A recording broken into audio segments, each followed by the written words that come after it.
இங்கே இருக்கிற எல்லோருக்கும் வணக்கம். இந்த உங்களை எல்லாம் நான் வரும்பொழுது என்னை ரொம்ப கலாட்டா பண்ணுவீங்கன்னு பயந்துக்கிட்டே வந்தேன். ஏன்னா வரும்போது ஏன்னா எனக்கு எப்பொழுதுமே கொஞ்சம் நானும் மாணவனாக இருந்ததுனால நமக்கு என்னென்ன விஷயங்கள் தெரியுங்கிறது எனக்கும் தெரியும். இந்த வளாகத்துக்கு அண்ணாமலை யூனிவர்சிட்டிக்கு நான் ஒரு 45 வருஷத்துக்கு முன்னாடி வந்திருக்கிறேன் முதல் தடவையாக. அப்போ உங்களை மாதிரி இருக்கும் பொழுது வந்தேன். ஒரு விண்ணப்ப படிவம் வாங்கிறதுக்காக வந்தேன். அதாவது அப்ளிகேஷன் ஃபாரம், அந்த விவசாய படிப்புக்காக வாங்கிட்டு போனேன். அதுக்கு பிறகு கோயம்புத்தூர் விவசாய கல்லூரியிலேயும் போய் வாங்கிட்டு வந்து 2 இடத்துக்கும் விண்ணப்பம் போட்டேன். அங்கேருந்து முதல்ல விண்ணப்பம் வந்தது, அதனால் அங்கே போய் சேர்ந்தேன். இல்லைன்னா இன்றைக்கி நானும் இங்கே ஒரு பழைய மாணவனாக இருக்க வேண்டிய ஆள் முன்னாடி அந்த விண்ணப்பம் இங்கே சேர்ந்துருக்கலாம். எதுக்காக நான் சொன்னேன்னா, இந்த மாதிரி கல்லூரி விழாக்களில் பேசுகிறதுங்கிறது ரொம்ப கொஞ்சம் சங்கடம். அதாவது அந்த தொழில்முறை பேச்சாளர்களுக்கு அது ரொம்ப சாமர்த்தியமாக இருக்கலாம். நான் ஒரு தொழில்முறை பேச்சாளர் கிடையாது. ஏதோ வானொலி தொலைக்காட்சி பேசுகிறதுனால மறுபடியும் இங்கே கூப்பிட்டு பேச சொன்னாங்க. இது மாதிரி ஏன் பேச தயக்கம்னா, இந்த வயசில் ஒருத்தர் பேசுகிறத ரொம்ப நேரம் கேட்டுக்கிட்டு இருக்கிறது ரொம்ப கஷ்டம். அது உங்களுக்கு நல்லா தெரியும். ஏன் பேச தயக்கம்னா, இந்த வயசில் ஒருத்தர் பேசுகிறத ரொம்ப நேரம் கேட்டுக்கிட்டு இருக்கிறது ரொம்ப கஷ்டம். அது எனக்கும் நல்லா தெரியும். அதில் என்ன, சின்ன குழந்தைகள்லேருந்து பெரியவங்க வரைக்கும் நான் பார்த்துருக்குறேன். இந்த மாதிரி அந்த எல்கேஜி யூகேஜி படிக்கிற குழந்தைகள் இருக்கு இல்லையா, அதில் கூப்பிட்டு என்னை பேச சொல்லுவாங்க சென்னையில். அவங்களுக்கு மாதிரி இந்த குழந்தைகளை உட்கார வச்சு காக்கா கதை நரி கதை ஏதாவது சொல்கிறது உண்டு. அப்படி சொல்லும் பொழுது அவங்க எப்போ பொறுமை இழக்கிறாங்கங்கிறதுக்கு ஒரு அடையாளம் என்னென்னா, அந்த முதல் வரிசையில் உட்காந்துருக்கிற குழந்தை லேசாக தரையை கீறுவான், லேசாக அப்படி இல்லைன்னா பக்கத்தில் இருக்கிறவனை ஒரு பென்சிலால் குத்துவான். இது அவன் பொறுமை இழக்கிறான்னு அர்த்தம். அதுபோல் ஒவ்வொரு இடத்துல, இப்போ பள்ளிக்கூடத்தில் ஹைஸ்கூலுன்னா கொட்டாய் விடுவார்கள். இப்போ காலேஜுன்னா இது மாதிரி பண்ணுவீங்க, ஏதாவது விசில் அடிக்கிறது இப்படி. அதனால் எப்போ முடிக்கணும் எப்போ தொடங்கணுங்கிறது அது ஒரு பெரிய முக்கியமான கட்டம். இதில் எனக்கு ரொம்ப பிடிச்சது இந்த முதியோர் இல்லங்களில் பேசுகிறது தான் ரொம்ப பிடிக்கும். அந்த சென்னையில் பென்ஷனர் அசோசியேஷன் இருக்குது. அதாவது முதியவர்கள் எல்லாம் 80 வயசு 85 வயசை தாண்டினவங்க, ஒரு காலத்தில் பெரிய பதவியிலேருந்து ஓய்வு பெற்றவர்கள். அவங்க கூப்பிட்டு என்னை பேச சொல்லுவாங்க. அதுக்கு மட்டும் யாரும் எந்த சத்தமும் போட மாட்டாங்க. நானும் எவ்வளவு நேரம் வேணாலும் பேசிக்கிட்டு இருப்பேன். அவ்வளவு பேர் முகமும் என்னையே கவனிச்சிக்கிட்டு இருக்கோம். என்ன காரணம்னா, காது கேட்காது.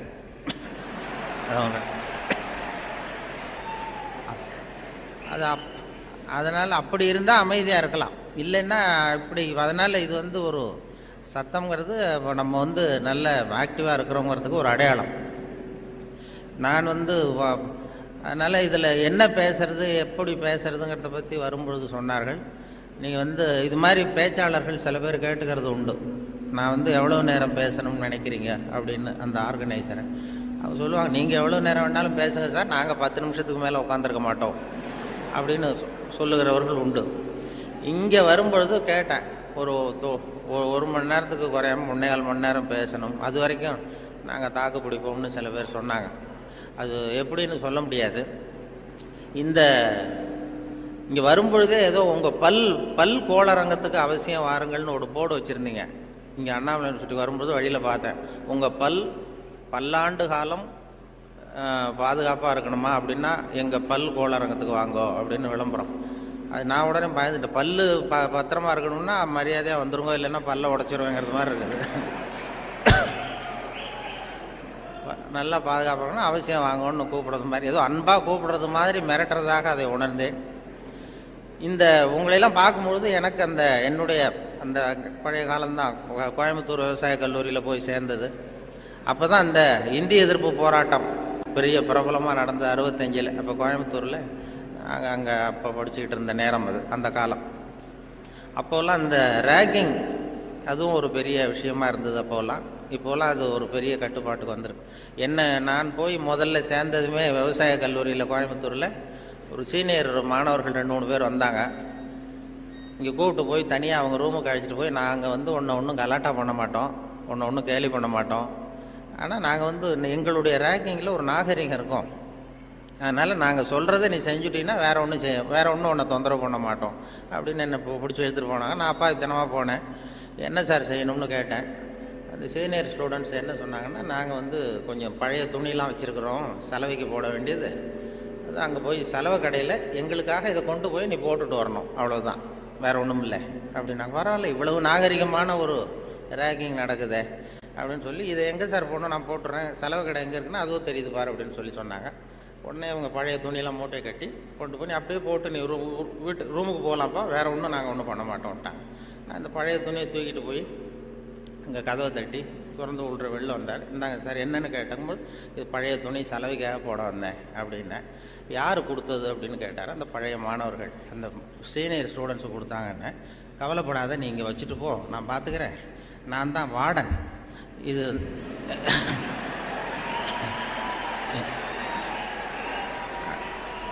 அவங்க வந்து ஏதோ ஒன்று இப்படி சொல்லியிருக்கிறாங்க, நான் உன் பேரில் கோவப்படலைப்பா, நீ வச்சுட்டு போ, நான் பார்த்துக்கிறேன்னார்.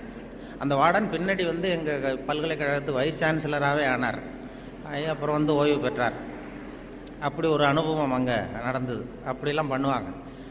அதில் சில நல்ல இந்த அக்ரிகல்ச்சுரல் ஸ்டாட்டிஸ்டிக்ஸ்னு ஒரு பாடம், விவசாய புள்ளியியல், அது ரொம்ப போர் அடிக்கும். நாங்கள் யாரும் போக மாட்டோம் அந்த வகுப்புக்கு, ஏன்னா அது புரிஞ்சுக்கிறதே கஷ்டமாக இருக்கும். அதுக்காக அந்த ஆசிரியர் என்ன பண்ணார்னா, ஒரு தொழில்நுட்பத்தை கையாண்டார். அதாவது அந்த பாடத்தை நடத்திவிட்டு கடைசியில் ஒரு ஜோக்கு சொல்கிறது. அந்த ஜோக்கு வந்து அந்த வயசில் நமக்கு என்ன பிடிக்குமோ, அதாவது இந்த வயசில் உங்களுக்கு என்ன பிடிக்குமோ அது, அப்படிப்பட்ட ஜோக்காக சொல்லி எங்களை வந்து உடனே அந்த வகுப்புக்கு எல்லாரையும் வரும்படியாக பண்ணிட்டார்.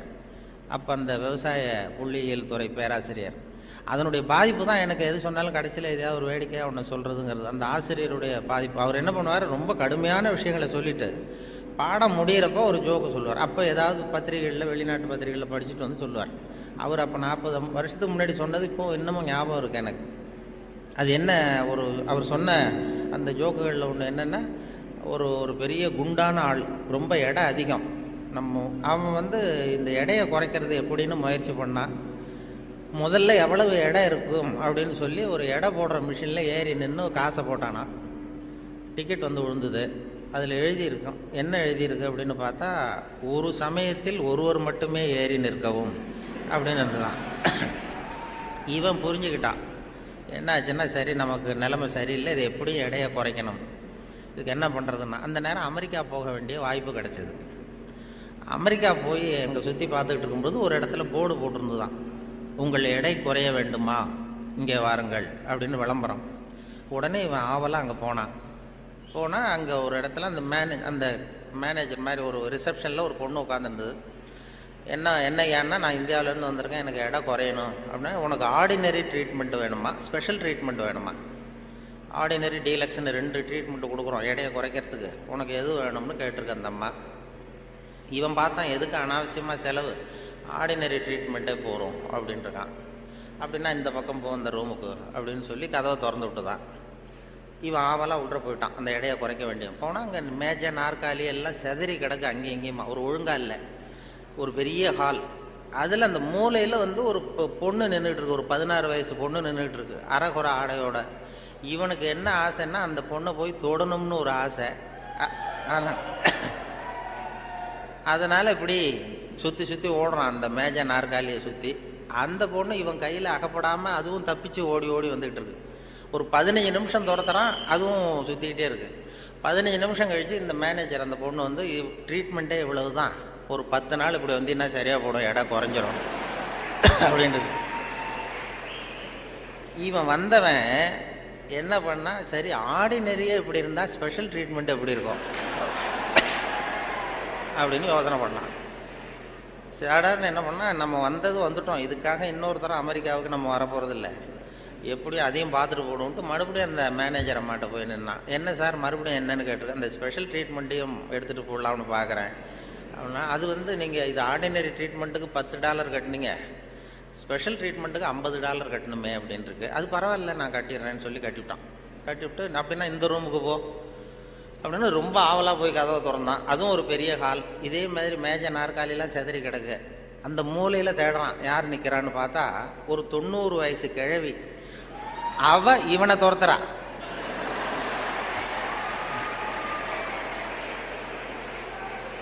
இவன் தப்பிச்சா போறோம்னு சுற்றி சுற்றி ஓடி வரான். சுற்றி வந்து வெளியில் வந்து விறுவிறுக்க ஓடி வந்து போகிறோம் சார் அப்படின்னா, இது ஒரு 4 நாள்லேயே சரியாக போடுங்க உங்களுக்கு அப்படின்ட்டு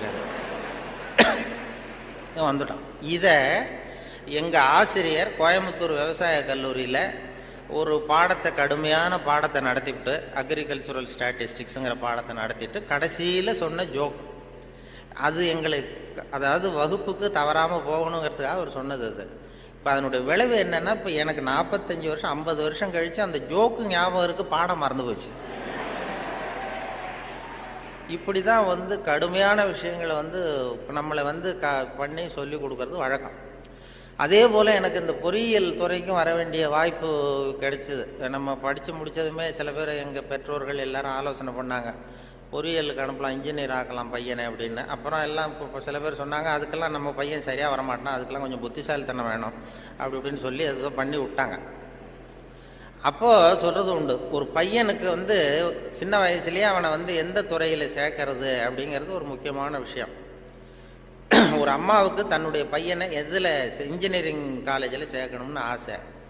எந்த துறையில் சேர்க்கறது, சிவில் இன்ஜினியர் ஆக்கலாமா, மெக்கானிக்கல் இன்ஜினியர் ஆக்கலாமா, அதை வந்து அல்லது எலக்ட்ரிக்கல் இன்ஜினியர் ஆக்கலாமா அப்படின்னு ஒரு அம்மாவுக்கு ஆசை.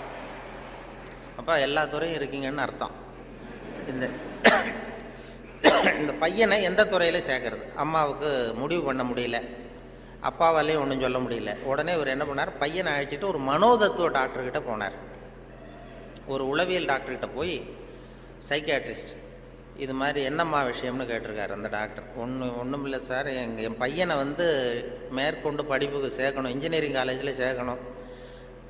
சிவில் இன்ஜினியர் தேவலாமா, மெக்கானிக்கல் இன்ஜினியரா, எலக்ட்ரிக்கல் இன்ஜினியரா, எது இவனுடைய சுபாவத்துக்கு தகுந்தாப்புல நீங்கள் வந்து ஒரு துறையை சொன்னீங்கன்னா அது ஈஸியாக இருக்கும் படிக்கிறதுக்கு. அதுதான் உங்களை மன ரீதியாக நீங்கள் ஆராய்ச்சி பண்ணி சொல்லுங்கன்னு அழைச்சிட்டு வந்துருக்கு. இது ஒன்றும் கஷ்டம் இல்லைம்மா, ஈஸியாக கண்டுபிடிச்சிடலாம் அப்படின்னு அந்த டாக்டர். உடனே அந்த பையனை கூப்பிட்டு, என்னப்பா நல்லா இருக்கே அப்படின்னு தட்டி கொடுத்தார். சின்ன பையன், பொடியன். இவனுடைய சுபாவம் என்னங்கிறத நான் ஈஸியாக கண்டுபிடிச்சி சொல்லிடுறேன், அதுக்கு தகுந்தாப்புல இப்போ இருந்தே சொல்லி கொடுத்து நீங்கள் பழக்கி கொண்டு வரலாம் அப்படின்னு சொல்லிட்டு ஒரு நர்ஸை கூப்பிட்டார். நர்ஸ்னு தான் அந்த அம்மா வந்தது. இந்த பாரு, இது மாதிரி ஒரு மேஜையில் ஒரு சுத்தியல் கொண்டு வந்து வை, ஒரு கொரடு கொண்டு வந்து வை, ஒரு ஸ்க்ரூ டிரைவரை கொண்டு வந்து வை. இந்த பையனை அப்படி கொண்டு வந்து விடுவோம். இவன் சுத்தியலை போய் தொட்டான்னு எடுத்தான்னா ஆசையாக ஏதாவது ஒன்று எடுப்பான். சுத்தியல் எடுத்தான்னா சிவில் இன்ஜினியருக்கு படிக்க வச்சுருவோம், கொரடை எடுத்தான்னா மெக்கானிக்கல் இன்ஜினியருக்கு படிக்க வச்சுருவோம், ஸ்க்ரூ டிரைவர் எடுத்தான்னா எலக்ட்ரிக்கல் இன்ஜினியர் படிக்க வச்சுருவோம். இது அவனுடைய சுபாவத்தை கண்டுபிடிக்கிறது சுலபமான வழி அப்படின்னு டாக்டர் சொல்லிட்டார். ரொம்ப ஈஸியாக அந்த நர்ஸு கொண்டு வந்து ஒரு கொரடு, ஒரு சுத்தியல், கொரடு, ஸ்க்ரூ டிரைவர் வச்சுட்டு அப்படி ஒதுங்கி நின்றுது. பையனை கொண்டு வந்து விட்டாங்க. பையன் என்ன பண்ணான், நேராக போய் அந்த நர்ஸை கட்டி பிடிச்சிக்கிட்டான்.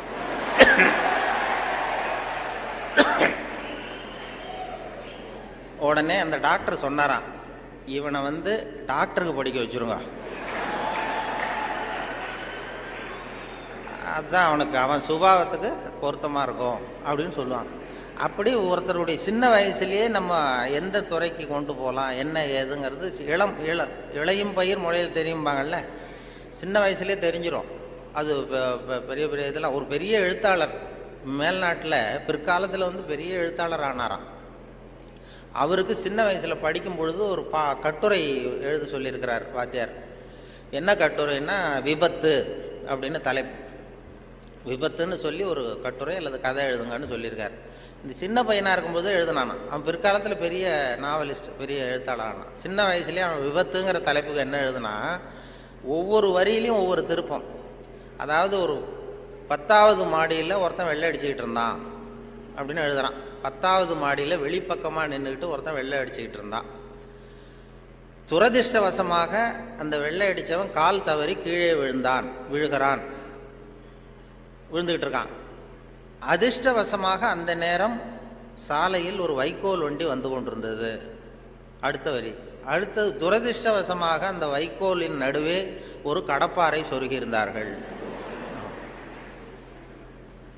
அதிர்ஷ்டவசமாக இவன் அந்த கடப்பாறையில் விழவில்லை, துரதிர்ஷ்டவசமாக அவன் வைக்கோலிலும் விழாமல் தரையில் விழுந்து செத்து போட்டான் அப்படின்னு. இந்த ஆள் இதை எழுதினவன் பிற்காலத்தில் பெரிய எழுத்தாளர் ஆகிட்டாரான், பெரிய இதாகி. அப்படி வந்து சுபாவம் வந்து சின்ன வயசுலேயே தெரியும் யார் யாருக்கு என்ன அப்படின்னு சொல்லி. நமக்கெல்லாம் அது இந்த இப்போ நம்ம ஆசிரியர்களுக்கே சில சுபாவங்கள் உண்டு. அது உங்களுக்கெல்லாம் தெரிஞ்ச விஷயமா இருக்கும். ஒவ்வொரு அவங்கவுங்க துறை சம்மந்தப்பட்ட இதாக இருக்கும். அதாவது ஒரு 3 பேராசிரியர்கள் ஒரு ஊருக்கு போனாங்க. ஒரு பெரிய பல்கலைக்கழகத்தில் இது மாதிரி பேசுறதுக்கு 3 துறை பேராசிரியர்கள் போனாங்க. ஒரு உடற்பயிற்சி ஆசிரியர், ஒரு ஃபிசிக்ஸ் பேராசிரியர், ஒரு கணக்கு வாத்தியார், 3 பேரும் போனாங்க. கணித பேராசிரியர் இது மாதிரி ஒரு விழாவில் பேசி முடித்ததும் கொண்டு போய் கெஸ்ட் ஹவுஸில் 3 பேரையும் தங்க வச்சாங்க. நாளைக்கு மறுநாள் அவங்க ஊருக்கு போகணும். இது மாதிரி விழாவில் கலந்துக்கிட்டு முடிஞ்சதும் கணித பேராசிரியருக்கு ஒரு ரூம், இவருக்கு அந்த ஃபிசிக்ஸ் பேராசிரியருக்கு ஒரு ரூமு, உடற்பயிற்சி ஆசிரியருக்கு ஒரு ரூம் போட்டு கொடுத்தாச்சு. இது மேல்நாட்டில் நடந்தது. அதனால் என்னென்னா அவங்களுக்கு அந்த ஆகாரம்லாம் டப்பாவிலேயே வச்சுருக்குறாங்க. அந்த டப்பாவில் டின்னு ஃபுட்டுங்கிறாங்கல்ல, அது மாதிரி டின்னில் அடைச்சி அவங்க ரூமில் வேண்டிய ஆகாரம்லாம் வச்சு கொடுத்துட்டாங்க.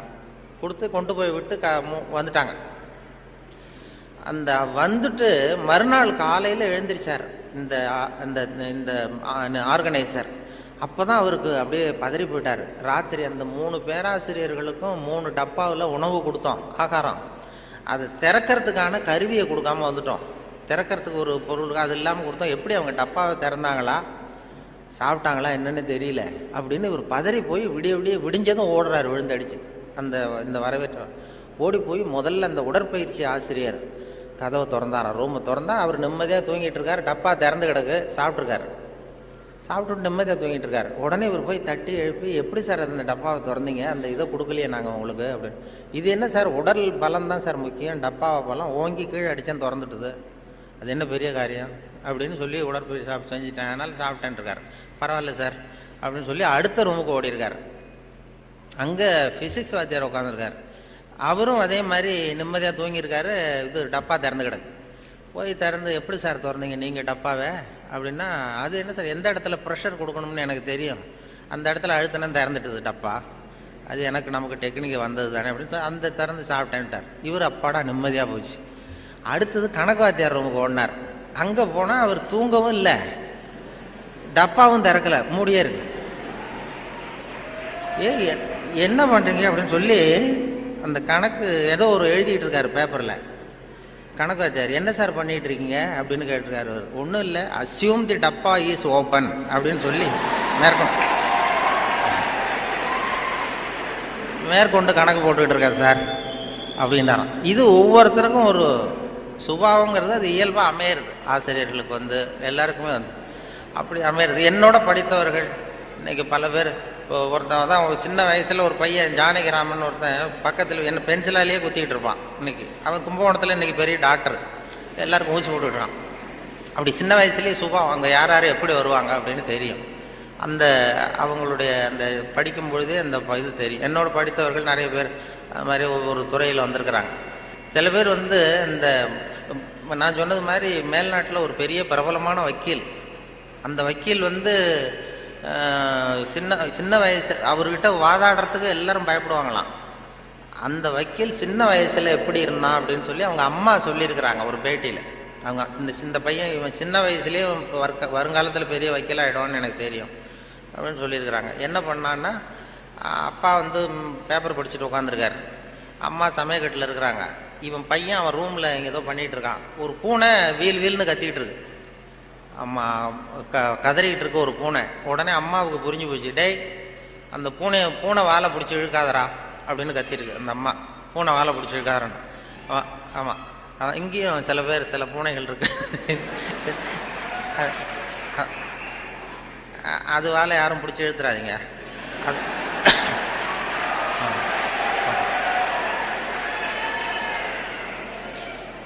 பூனை வாழை பிடிச்சிருக்காருன்னு அந்த அம்மா கத்திருக்கு. அப்பா அவன் சொன்னானா, அம்மா நான் பூனை வாழை பிடிச்சி இழுக்கல, பூனை தான் அது வாழை பிடிச்சி இழுத்துக்கிட்டு இருக்குன்றான்.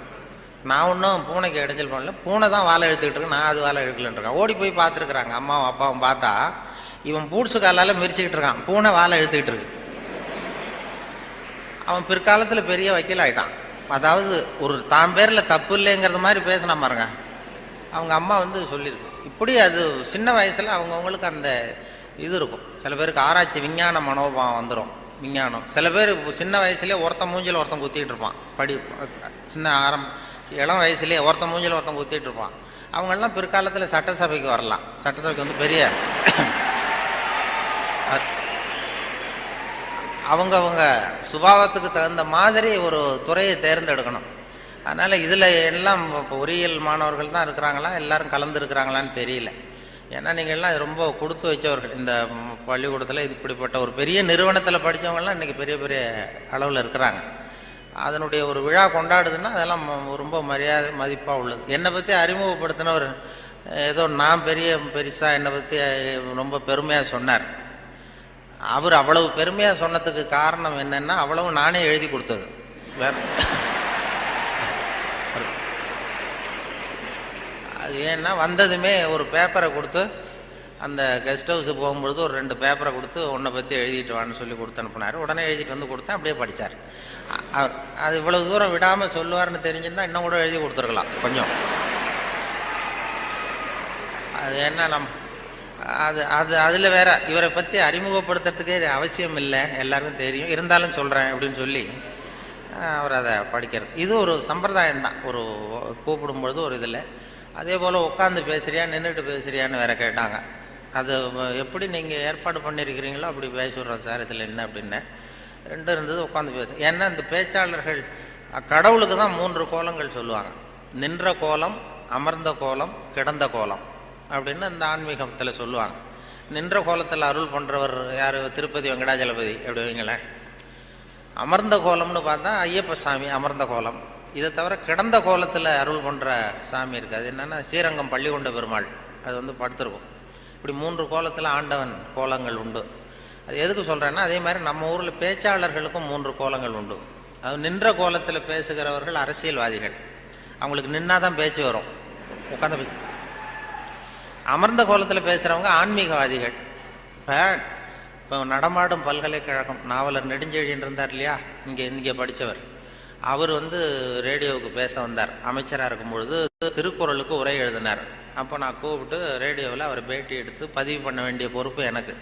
அவரை கூப்பிட்டுட்டு வந்து அறையில் உட்கார வச்சு பேசிகிட்டு இருக்கோம். அது மாதிரி பதிவு பண்ணுறதுக்கு போகிறேன். அப்படி போய் உட்கார வச்சா வானொலி நிலையத்தில் இப்படி தான் ஏற்பாடு பண்ணி வச்சுருப்போம். உட்காந்து பேசுனா தம்பி இங்கே வா, நான் வந்து எனக்கு உட்காந்தா பேச்சு வராது, நின்றுட்டே பேசிடுறேன், இந்த மைக்கை கொஞ்சம் தூக்கி வசதி வையினார். அப்புறம் அவர் உயரத்துக்கு மைக்கை தூக்கி வச்சு அப்புறம் பதிவு பண்ணேன். இது அவங்களுக்கு பழக்கத்தில் மேடையில் நடமாடும் பல்கலைக்கழகம் எதை வேணாலும் பேசுவார். உட்காந்தா கொஞ்சம் தயக்கம் வந்தது. அது அரசியல் அப்படி. அது ஆன்மீகவாதிகள். இப்போ கிருபானந்த வாரியாரெல்லாம் கூப்பிட்றோம் வானொலி நிலையத்துக்கு, அவரை உட்கார வச்சு தான் பதிவு பண்ணுவோம். அவரை வந்து நின்றுக்கிட்டே பேசுங்க சார்னு சொல்ல முடியாது. அதனால் நின்ற கோலம் பேசுகிறவங்க அரசியல்வாதிகள், அமர்ந்த கோலத்தில் பேசுகிற பேச்சாளர்கள் ஆன்மீகவாதிகள். இதே மாதிரி கிடந்த கோலத்தில் பேசுகிறவங்களும் உண்டு நம்ம ஊரில். இந்த சாராய கடை வாசலில் பார்த்தீங்கன்னா அவங்களெல்லாம் கிடந்த கோல பேச்சாளர்கள். நல்ல வேலையாக என்னை வந்து நீ கிடந்த கோலத்தில் பேசுன்னு சொல்லாமல் இங்கே 2 கோலத்துக்கு ஏற்பாடு பண்ணி வச்சுருக்கிறாங்க. நின்ற கோலம், அமர்ந்த கோலம். இப்படி ஒரு படுக்கையை போட்டு வச்சுட்டா இங்கே வரக்கூடிய பேச்சாளர்கள் எது பிடிக்குதோ அப்படி பேசிகிட்டு இருக்கலாம். அது வசதி. ஏன்னா இது ரொம்ப விரிவான ஒரு என்னமோ 70 mm மாதிரி இருக்குன்னு சொன்னார் வரும்போது சொன்னாங்க. அது அதுவும் இந்த துணைவேந்தர் ரொம்ப கலை நுணுக்கத்தோடு இதை பண்ணியிருக்கிறார். இன்னும் நிறைய வேலையெல்லாம் இருக்குது இல்லை அப்படின்னு சொல்லி ரொம்ப பெருமையாக சொன்னார்கள். இந்த பொறியியல் அது வந்து அந்த கலை நுணுக்கம் இன்னும் என்னென்ன வேலை இருக்குது, நிறைய செஞ்சுருக்கேன். இது எல்லாம் இந்த பெருமை அவருக்கு தான் சொல்லி பெருமையாக சொன்னாங்க. இது இப்படிப்பட்ட பெரிய ஹாலில் ஒருத்தரை உட்கார வச்சாதான் இன்னமும் வேறு இருக்கும். ஆமாம், இதுக்கெல்லாம் ஒரு 20-30 பேர் வரிசையாக உட்காந்தா நல்லாயிருக்கும் இந்த ஹால். அதாவது பொறியியல் துறை நீங்கள் மாணவர்கள்ங்கிறதுனால பொறியியலில் வந்து கலை அம்சத்தை புகுத்துறது ரொம்ப சிரமம். சில பேருக்கு அதாவது பொறியியலுக்கும் அதாவது கவிதை எழுதுவாங்க. சில பொறியியல் கவிதை எழுதுகிறவங்க வந்து பொறியியல் இன்ஜினியராக இருக்கிறவங்க கவிதை எழுதுறது உண்டு. அப்படி இருக்கிறது கொஞ்சம் 2க்கும் முரண்பாடான விஷயம். கலைத்தன்மை, அதாவது பொறியியல் வந்து மெக்கானிக்கல் மைண்ட் அதிகமாக இருக்கும். அதாவது ஒரு பெரிய பொறியியல் இன்ஜினியர் அவர் வந்து இராணுவத்தில் ஒரு பாலம் வந்து கட்டுறதுக்கு பெரிய இது பண்ணாங்க, பிளான் பண்ணாங்க. அதுக்கு ஒரு வரைபடம் தயார் பண்ணணும். ஸ்கெட்சு, இராணுவத்துக்கு பாலம் கட்டுறதுக்கு ஒரு பெரிய ப்ளூ பிரிண்ட்டு என்ன சொல்லுவீங்கள்ல, அது மாதிரி அந்த வரைபடம் தயார் பண்ணுற வேலையை ஒப்படைச்சிருக்கிறாங்க அந்த இன்ஜினியர்கிட்ட. அந்த பொறியாளர் வந்து உள்ளுக்குள்ளே ஒரு கவிஞர், அதாவது அவர் ஒரு கவித்தன்மை உள்ளுக்குள்ளே இருக்குது, மறைஞ்சிருக்குது. அதனால் அவர் என்ன பண்ணார், அந்த பொறியியல் வரைபடம் போட்டார். பாலத்தை போட்டுட்டு ஒரு ஆறு ஓடுது, குறுக்க பாலம், அதனுடைய நீளம் அகலம் எல்லாம் கரெக்டாக போட்டு அந்த ஆறு ஓடிக்கிட்டு இருக்கு. அது ஓடி முடிகிற இடத்துல ஆற்று ஓரமாக ஒருத்தன் ஒரு சின்ன பையன் தூண்டில் போட்டுக்கிட்டு நிற்கிறான். அதை அவர் போட்டிருக்காரு ஒரு அழகுக்காக. சின்ன மூலையில் ஒரு தூண்டில் போட்டுட்டு ஒரு பையன் நிற்கிறான். இது இந்த பொறியியல் வரைபடத்தை கொண்டு போய் அதிகாரிகிட்ட கொடுத்துருக்குறான். அவருக்கு கோபம் வந்துடுது. இது வந்து ஒரு பொறியியல் வரைபடம், இது இந்த வரைபடத்தில் போய் அந்த ஒரு ஓவியம் என்னத்துக்கு அப்படின்னு சொல்லி அவர் சத்தம் போட்டிருக்காரு மேலே உள்ளவர். அதனால் என்ன பண்ணியிருக்கிறார், முதல் தடவையாக கொடுக்கும்பொழுது அந்த பாலத்து மேலே நின்றுக்கிட்டு தூண்டில் போடுறது மாதிரி படம். இந்த பாலத்தில் எதுக்கு அவன் நிற்கிறான்னு சொல்லி சண்டை போட்டிருக்காரு. உடனே அவர் சரி சார் நான் இதை மாற்றிடுறேன்னு சொல்லி இவர் மாற்றி 2வது தடவை படம் போடும்போது பாலத்தில் நிற்கக்கூடாது, பாலத்தில் இடைஞ்சல் இருக்கக்கூடாது, அவ்வளோதானே. பாலத்தை சரியாக போட்டு மூலையில் கொண்டு போய் தூண்டில் போட்டு நிற்கிறான். மறுபடியும் கூப்பிட்டு அவன் படமே இருக்கக்கூடாது இந்த இதில், இந்த வரைபடம் மட்டும்தான் இருக்கணும் போடுன்னார். உடனே இவன் வந்து பாலம் போட்டான். 6 பாலம் சரியாக போட்டுட்டு இந்த மூலையில் பார்த்தா அவன் நிற்கிற இடத்துல அவன் இல்லை. அந்த இடத்துல சின்ன ஒரு கல்லறை, இந்த சிறுவன் இங்கேயே புதைக்கப்பட்டிருக்கிறான் அப்படின்னு எழுதிட்டான். அதாவது அந்த உள்ளுக்குள்ளே இருக்கிற அந்த கவிஞனை ஒன்றும் பண்ண முடியாது. சில பொறியியல் படிக்கிற மாணவர்கள் நீங்கள் நிறைய பேர் கவிதை எழுதலாம், அது எப்படியாவது வெளியில் வந்துக்கிட்டு தான் இருக்கும். அது வந்து பியூராக அந்த வரைபடத்தில் கூட அவனை மறைக்க முடியல பாருங்கள், அப்படி இருக்கும். அது மாதிரி சொல்கிறது உண்டு அவங்கவுங்க அந்த இதில். அதனால் இந்த பேச்சு இந்த சொன்னார்கள், இந்த நகைச்சுவை உணர்வுங்கிறது ரொம்ப அவசியம், அதை பற்றி சொல்லணும் போகணும் வரணும்னு சொல்லி சொன்னாங்க. நகைச்சுவை உணர்வுங்கிறது நமக்கு சின்ன வயசுலேருந்து நாம் பிறந்து 6 வாரத்தில் தான் சிரிக்க ஆரம்பிக்கிறோமா.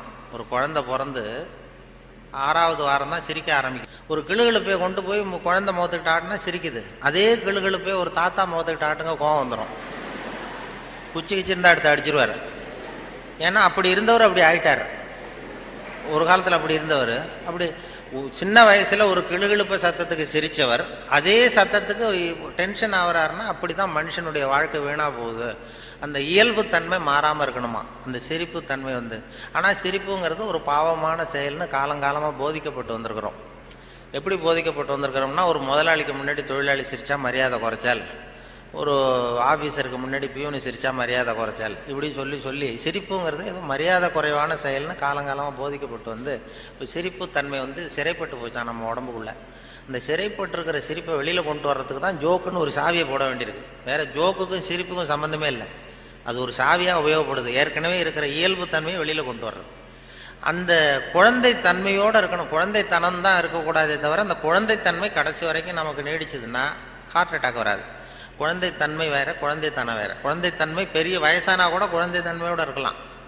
இப்போ ஒரு அம்மா வந்து ஒரு பிள்ளைய எழுப்பிச்சான், தட்டி எழுப்பியிருக்கு காலையில் விடிய காலம். அம்மா வந்து எழுந்துடுறா காலேஜுக்கு நேரம் ஆயிட்டுது அப்படின்னு எழுப்பிச்சான். அந்த புள்ள இழுத்து போத்திட்டு நான் காலேஜுக்கு போக மாட்டேம்மா, எனக்கு போகிறதுக்கு பிடிக்கலன்னு இருக்கு. அந்த அம்மா விடலை, வயசான அம்மா, நீ போய் தாண்டா ஆகணும் அப்படின்ட்டுருக்கு. அந்த புள்ள எழுந்திரிச்சு உட்காந்து கேட்டிருக்கு, ஏம்மா என்னை வந்து ஏன் இப்படி தொந்தரவு பண்ணுற தூங்க விடாமல் அப்படின்ட்டுருக்கு. அப்போ அந்த அம்மா சொல்லிச்சான், நீ வந்து காலேஜுக்கு ஏன் போக மாட்டேங்கிற, அதுக்கு 2 காரணம் சொல்லு அப்படின்ட்டுருக்கு. அந்த அம்மா பிள்ளைய கேட்டிருக்கு, நீ காலேஜுக்கு ஏன் போக மாட்டேங்கிற 2 காரணம் சொல்லு. அப்போ அந்த பிள்ளை சொல்லிச்சான், ஏன் போக மாட்டேன்னா ஒரு காரணம் அங்கே இருக்கிற மாணவர்களுக்கெல்லாம் என்ன பிடிக்கல, பசங்களுக்கெல்லாம் என்ன பிடிக்கல. 2வது காரணம் அங்கே இருக்கிற வாத்தியார்களுக்கும் என்ன பிடிக்கல, ஆசிரியர்களுக்கும் பிடிக்கல, மாணவர்களுக்கும் பிடிக்கல, அதனால் நான் போக மாட்டேன் அப்படின்னு சொல்லி படுத்துட்டுது. அதுக்காக நீ வந்து போகாமல் இருக்கக்கூடாதா, காலேஜுக்கு போய் தான் ஆகணும்னு மறுபடியும் எழுப்புது அந்த அம்மா, வயசான அம்மா. அப்புறம் எழுந்திரிச்சு உட்காந்துக்கிட்டு அந்த புள்ள கேட்டுதான், என்ன எதுக்கு காலேஜுக்கு போகணும்னு நீ சொல்கிற, அதுக்கு 2 காரணம் சொல்லு அப்படின்ட்டு. அப்போ அந்த அம்மா சொல்லிச்சான், ஏன் சொல்கிறேன்னா, முதல் காரணம் உனக்கு வயசு 54, 2வது காரணம் நீ தான் பிரின்சிபால்.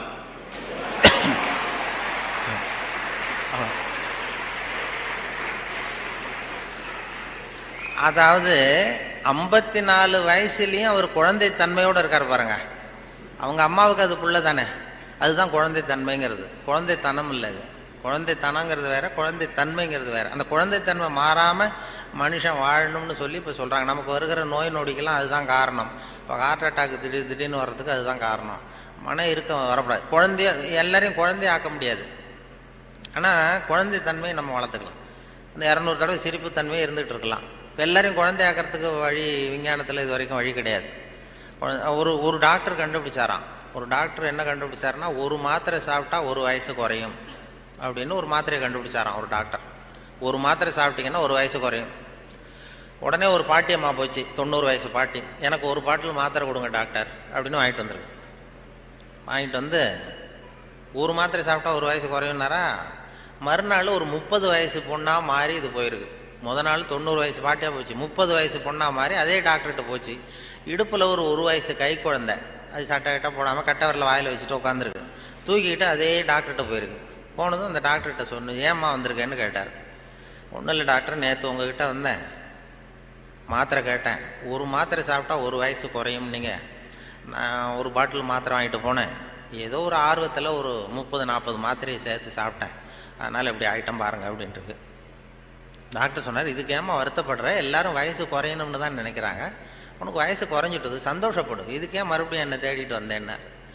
அப்போ இந்த அம்மா சொல்லிச்சான், என்னை பற்றி பரவாயில்ல டாக்டர், இடுப்பில் பாருங்கள் 1 வயசு கை குழந்தை, இது ரொம்ப ஆர்வத்தில் ஒரு 70-80 மாத்திரையை சாப்பிட்டுட்டுது, இது என் வீட்டுக்காரர்.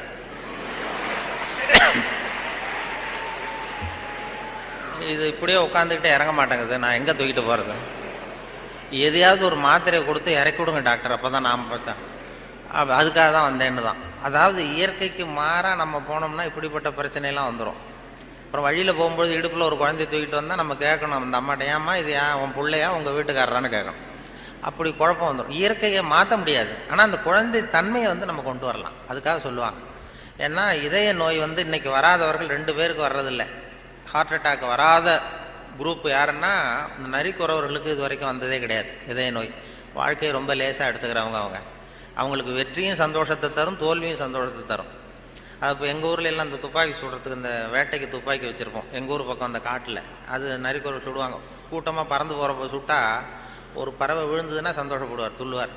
அதே மாதிரி தப்பிச்சு போனாலும் துள்ளுவார், ஆகா எவ்வளோ அருமையாக போகுதுன்னு. நமக்கு தான் பயமாக இருக்கும், ஐயோ ஒரு குண்டு வேஸ்ட் ஆகிட்டுதுன்னு. அதனால் நரிக்குறவர்களுக்கு வர்றதில்லை. அதே மாதிரி இன்னொரு குரூப்புக்கு ஹார்ட் அட்டாக் இது வரைக்கும் வந்ததில்லை. மருத்துவ உண்மை யாருன்னா, பைத்தியக்காரனுக்கு வந்ததே கிடையாது. பைத்தியக்காரங்களுக்கு இது வரைக்கும் ஹார்ட் அட்டாக்கே வந்ததில்லை. ஏன்னா அவங்க எதுவாக ஆக நினைக்கிறார்களோ அதுவும் ஆயிடுறாங்க. அவங்க இப்போ நான் இந்த நாட்டுக்கு பிரதம மந்திரி ஆகணும்னு நினைக்கிறேன்னா, நான் எந்த கட்சியில் சேர்றது, எங்கே போகிறது, எப்படி பண்ணுறதுன்னு நான் டென்ஷன் ஆகிடுறேன். அதாவது என் இருதயத்துக்கு அதிகமாக வேலை கொடுக்குறேன். ஒரு துடிப்புக்கும் இன்னொரு துடிப்புக்கும் நடுவில் இருக்கிற ஓய்வு தான் என்னுடைய ஆயுளை நிர்ணயம் பண்ணுது. நான் பிரதம மந்திரி ஆகணுங்கிற ஆவலில் எனக்கு துடிப்பை அதிகமாக்கி ஆயுளை குறைச்சிக்கிறேன், ஹார்ட் அட்டாக் வந்துடுது. ஆனால் ஒரு பைத்தியக்காரன் பிரதம மந்திரி ஆகணும்னு நினைக்கிறான்னு வைங்க, அவன் ஆனதாகவே நினச்சிடுறான். அவனுக்கு முயற்சி தேவைப்படாது. எதுவாகணும்னு நினைக்கிறானோ அதுவும் ஆயிடலாம். ஒரு சினிமா நடிகர் ஆகணும்னு பைத்தியம் பிடிச்சதுன்னா, நான் தான் ரஜினிகாந்த் அப்படிம்பா. அதாவது அது மாதிரி ஆகிடும். அந்த அந்த மன அளவில் அந்த நிறைவு வந்துடுறதுனால அவங்களுக்கு இதய நோய் வர்றதில்லை. இது அவங்கள்ட்டேருந்து நாம் கற்றுக்க வேண்டியதான். அதனால தான் எதையும் லேசாக எடுத்துங்கன்னு சொல்லி இப்போ இந்த காலத்தில் எல்லாரும் உபதேசம் பண்ண ஆரம்பிச்சுட்டாங்க. அதாவது இப்போ சித்த சுவாதீனத்துடன் கூடிய பைத்திய தன்மையுடன் வாழ கற்றுக்கொள்ளுங்கள் அப்படிங்கிறது இந்த காலத்து மனிதர்களுக்கு சொல்லப்படுகிற உபதேசம். சித்த சுவாதீனத்துடன் கூடிய பைத்திய தன்மையுடன் வாழ கற்றுக்கொள்ளுங்கள் அப்படின்னா, அது என்ன பைத்தியத்தன்மை சித்த சுவாதீனம்னா, நாம் சித்த சுவாதீனமாக இருக்கணும், இன்னொருத்தர் பைத்தியக்காரத்தனமாக பேசினா ஒத்துக்கணுமா? இப்போ உங்கள் வீட்டில் அல்லது உங்கள் நண்பர்கள்ட்ட யார்ட்டையோ கேட்குறீங்க, 8ஐயும் 3ஐயும் பெருக்கணும் என்னன்னு கேட்குறீங்க. 8ம் 3ம் பெருக்கினா 23ன்னு சொல்கிறாருன்னு வைங்க, உடனே நீங்கள் சண்டைக்கு போகக்கூடாது.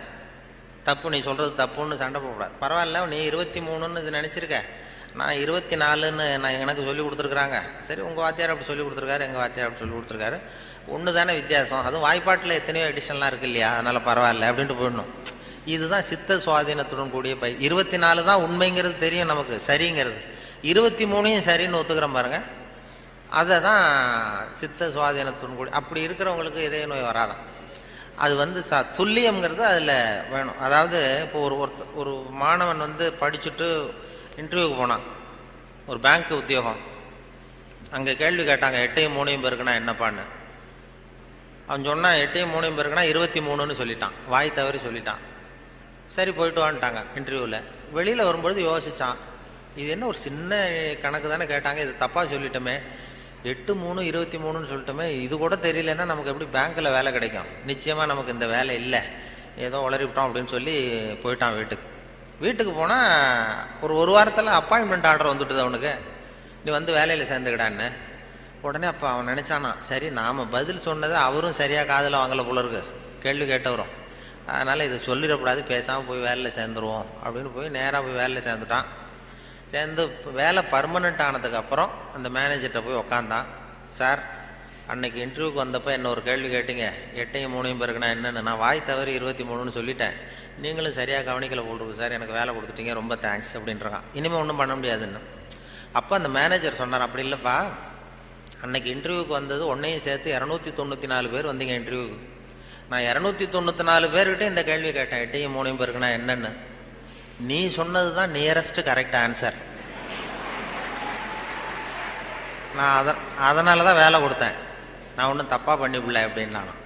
அதாவது வாழ்க்கையில் வெற்றி பெறணும், இதய நோய் வரக்கூடாது, ஹார்ட் அட்டாக் வரக்கூடாதுன்னு நினைக்கிறவர்கள் நியரஸ்ட் கரெக்ட் ஆன்சரை தான் பார்க்கணுமா.